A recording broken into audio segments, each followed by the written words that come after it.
23號星期二有色之字，Noni 生日快樂。12月23號發生嘅事係彭秀慧即將舉行佢嘅首個 Start-up Comedy 彭秀慧一口 show One Mic Stand， 以呢個 Single All The Way 為主題。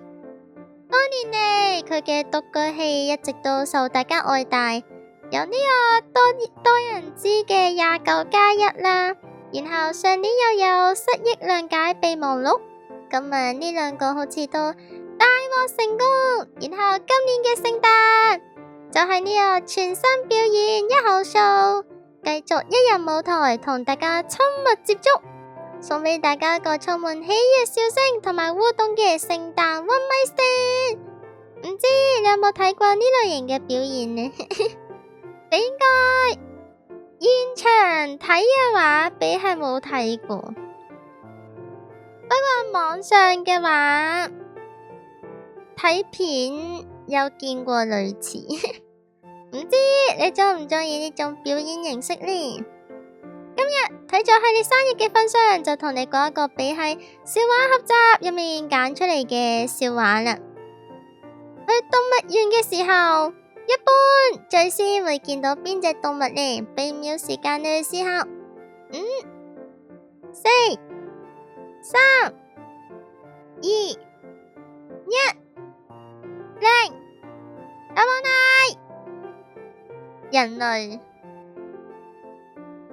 係就係一般一入去都唔會見到動物主，就全部都係人，哈哈哈，好笑。今年相對 Noni 講嘅嘢係，你都被劃入呢個叫咩公仔有識之士嘅一份子。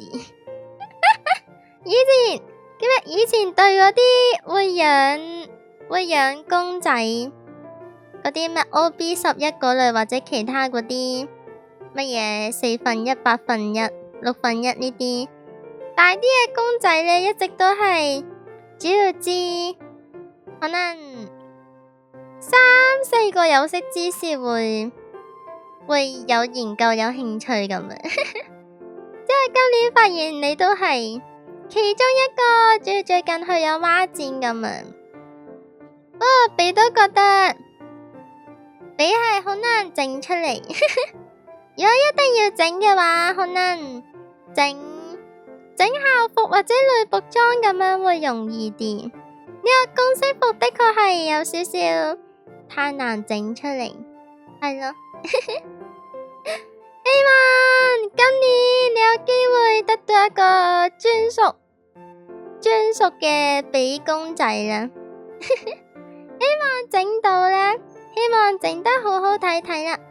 最後再次祝你生日快樂，希望你除咗生日睇到呢條祝福，天天會笑之後，每日都開開心心啦。拜拜。